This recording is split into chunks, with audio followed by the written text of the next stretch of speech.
imagine you click on a video and it's titled, like, cake in 10 minutes that melts in your mouth. And, your mouth is watering, right? You are looking for that quick, instant gratification, and you are just entirely ready to conquer the kitchen. Oh, yeah, absolutely. You see a title like that, and you're hooked immediately. Right, and the channel itself is even called 5-Minute Baking. So you are totally primed for something incredibly fast. But then, cut to 50 minutes later, and you are still standing in front of your oven, just staring through the glass, waiting for this meticulously engineered 3-layer dessert to finish baking. Yeah, it is wild. It is. So today we are doing a deep dive into this viral internet illusion, I guess you could call it. One that promises you a quick fix of nostalgia, but, actually delivers a masterclass in algorithmic manipulation and hardcore baking chemistry. It is honestly the culinary equivalent of a magician's sleight of hand.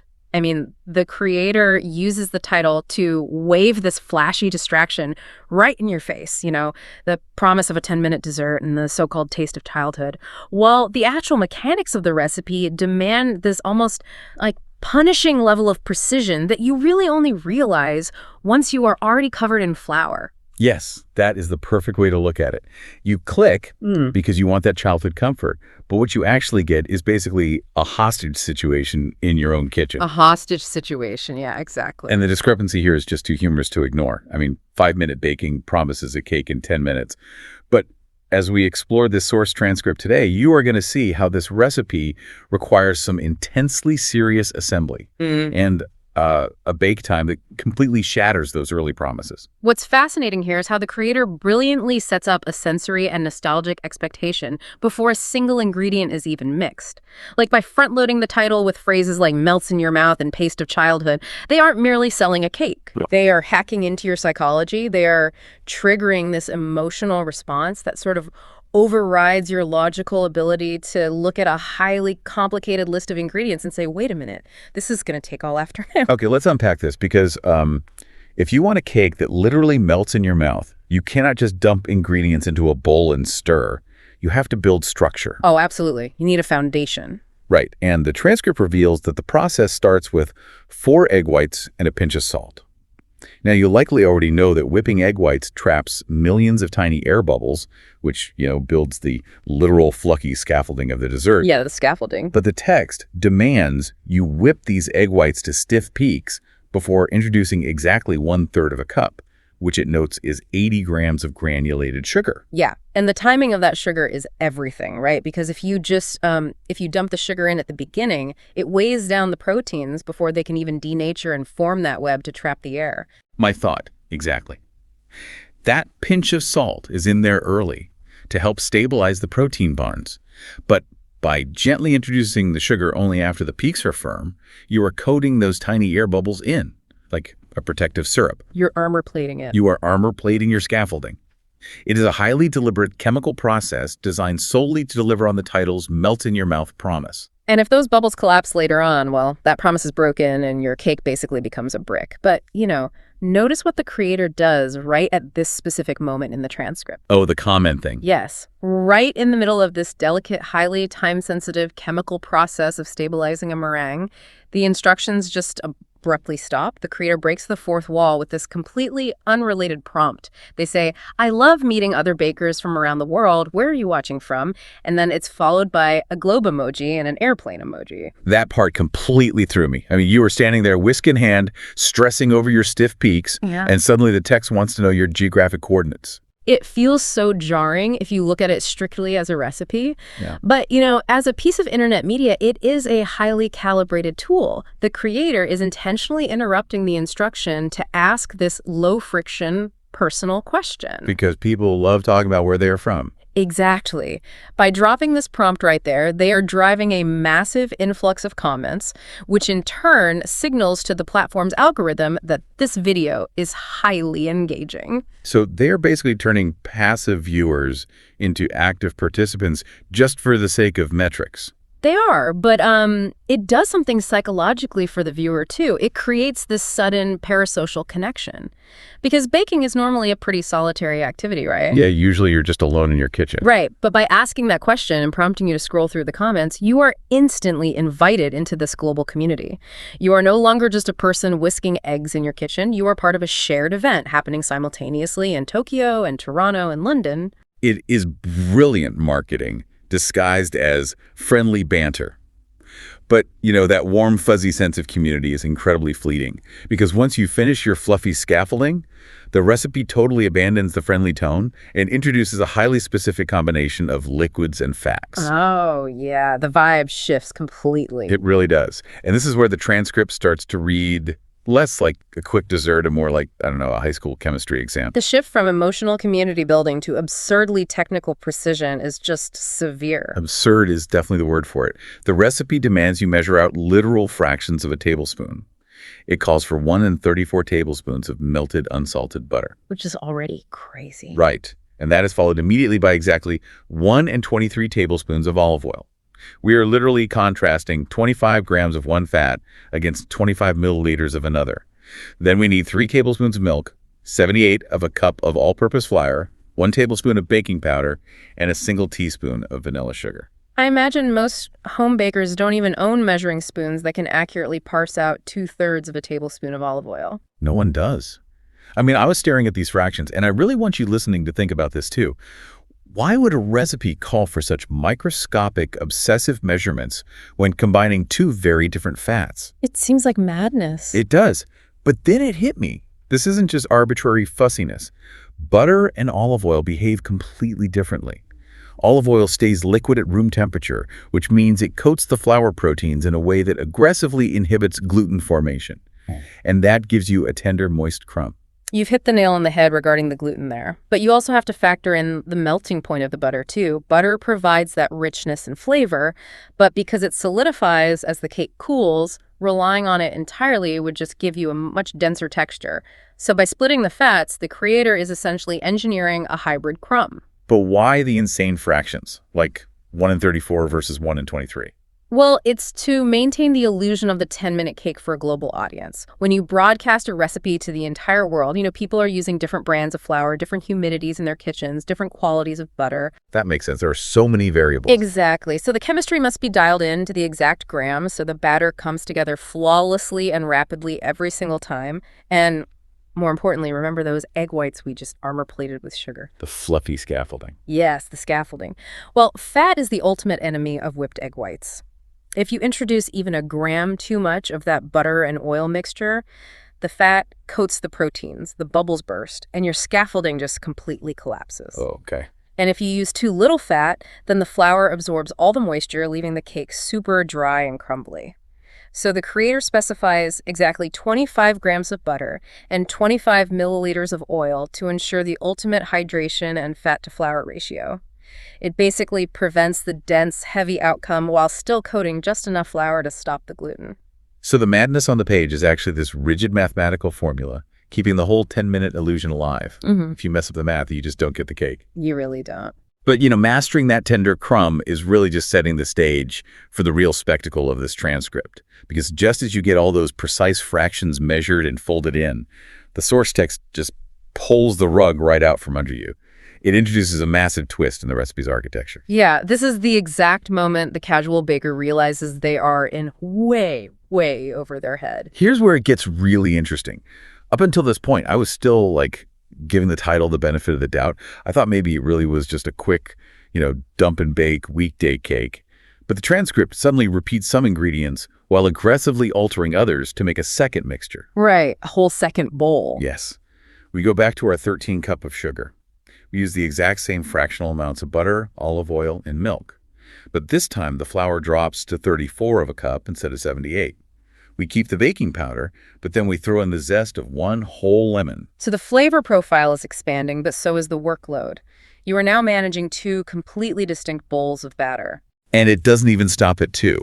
Just as you process the lemon zest, a third element drops into the text completely out of nowhere. Cocoa. Yes, we are told to mix 2 tablespoons of cocoa powder with 2 and 23 tablespoons of milk to create this thick chocolate paste.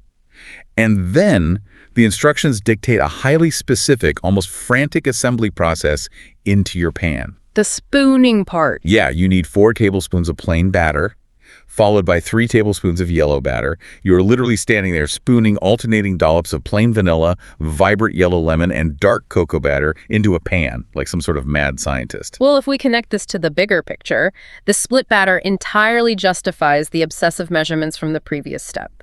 The creator isn't just being fussy for the sake of it, they are managing viscosity. Managing viscosity. How so? Think about the physics of what actually happens in the oven. You have 3 distinct batters touching each other in one single pan. The plain batter has a baseline specific gravity. The yellow batter has less flour, but the added moisture and oils from a whole lemon's worth of zest completely changes its density.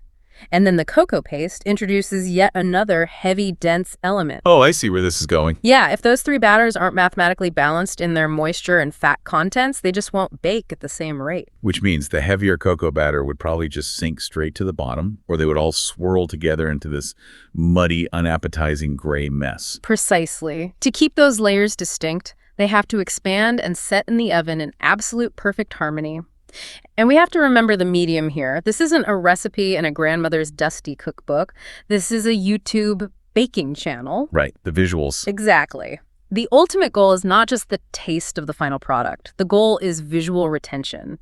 The creator is literally engineering a thumbnail. Food is visual entertainment. Exactly that. The tricolor marble effect, Yeah. The stark, aggressive contrast of the dark cocoa against the bright, acidic yellow of the lemon and the pale, creamy vanilla. It's designed specifically for the camera lens. They need an incredible cross-section when they slice into that cake at the end of the video. It has to look visually awe-inspiring to justify the view count. You are eating with your eyes first. You really are. I mean, when you are scrolling on your phone, a plain yellow cake doesn't make you stop. You need that aggressive pop of contrasting colors.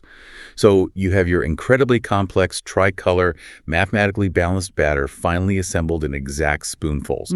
You're exhausted, your kitchen is a disaster of measuring spoons and bowls, and that brings us to the ultimate reality check in the transcript.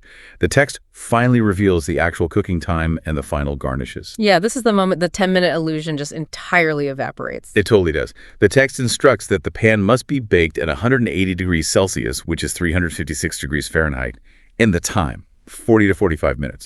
And once it finally emerges from the oven, you don't even get to eat it yet. The hot cake must be topped with 2 to 3 tablespoons of cherry syrup and a final dusting of grated coconut. And the video text concludes with this cheerful, almost mocking sign-off. It says, "Gorgeous color, don't you think?" Thanks for your time. Have a great day. The absolute audacity to ask if you like the color after making you wait an hour. I honestly couldn't help but laugh out loud reading it. 40 to 45 minutes in the oven. I want you to recall the title of the video right now. Cake in 10 minutes. The 10 minutes purely refers to the chaotic, hyper-precise, multi-bowl assembly of the 3 batters. The creator completely omits the nearly hour-long bake time from the title. It is a masterful manipulation of the sunk cost fallacy. It really is. You are drawn in by the promise of speed. You think, oh, I have 10 minutes. By the time you've whipped the egg whites to stiff peaks, measured out literal fractions of a tablespoon of oil, zested a lemon, mixed a cocoa paste, and carefully spooned 3 batters into a pan, you are fully committed. Right. You aren't going to throw it in the trash just because it needs 45 minutes to bake. You are trapped. The 45 minutes of baking is just the hostage situation you find yourself in. Yeah, you're not walking away at that point. Exactly. But aside from the time trickery, we really need to evaluate these final garnishes: hot cherry syrup and grated coconut. This raises a really important question about the actual flavor profile being presented here. Let's just break down the sensory experience of eating a slice of this. Okay, let's hear it. Texturally, you have a light, airy vanilla crumb thanks to those egg whites. You have ribbons of bright, acidic lemon zest. You have dense, earthy pockets of cocoa. And then the entire top layer is soaked in a sweet, tart cherry syrup and covered in the chewy, tropical texture of grated coconut. It sounds chaotic. Yeah. It is just a massive collision of flavors. It is a wildly complex, overstimulating combination, and yet the title explicitly claims this is the taste of childhood. But when we traditionally think of nostalgic childhood flavors, we lean towards simplicity, don't we? Oh, for sure, like a plain chocolate cake. Right. Simple vanilla frosting. A warm chocolate chip cookie. But this transcript presents a hyperstimulated, maximalist sensory overload. It is like taking every single good flavor from a bakery showcase and aggressively cramming it into one pan. It really makes you wonder what kind of childhood the creator is referencing here. Yeah, it's pretty out there. So what does this all mean? If we look at the whole journey of this transcript, we started with a foundation of whipped egg whites, engineered with delayed sugar to protect its structure. We waded through mathematically precise ratios of olive oil and butter that felt way more like a science experiment than a quick snack. We uncovered a meticulously spooned tricolor architecture designed specifically to look incredible on a phone screen. And we ended with an unexpected 45-minute bake time for a cake that is absolutely smothered in cherry syrup and coconut. It really demonstrates how a simple list of ingredients, when adapted for the modern internet, just ceases to be a functional guide for feeding yourself. It becomes a piece of interactive media. Right. It's content first, food second. Exactly. The precise measurements, the visual layers, the mid-recipe community shout-outs. It is all a carefully constructed apparatus designed to keep you watching, commenting, and dreaming about a cake you probably don't have the time or, frankly, the fraction measuring spoons to ever actually bake. It's an experience meant to be consumed digitally, not digestively. That's a great way to put it. And that brings to mind a final thought when evaluating this transcript. The creator explicitly pauses the complex baking process to ask, "Where are you watching from?" while simultaneously claiming this very specific, wildly chaotic Kate is the taste of childhood. Yeah, the contrast there is stark. It raises a fascinating question. Whose childhood exactly tastes like zested lemon, rich chocolate, sweet cherry, and tropical coconut all hitting the palate at the exact same time? Probably no one's. Exactly. It suggests that perhaps the true taste of childhood on the internet isn't about an authentic regional flavor at all. It's not a grandmother's secret recipe from a specific village in France or a town in Mexico. Right. Instead, the internet's version of nostalgia is this invented, universal concept. It's about combining every brightly colored, sugar-filled element into one maximalist spectacle that brings out the inner kid in all of us, no matter where on the globe we happen to be watching from. That is a phenomenal point to end on. An invented, universal nostalgia designed specifically for a global audience. Thank you for joining us on this deep dive into the fascinating, visually engineered world of internet baking. We hope you learned something surprising today, and we wish you a great day.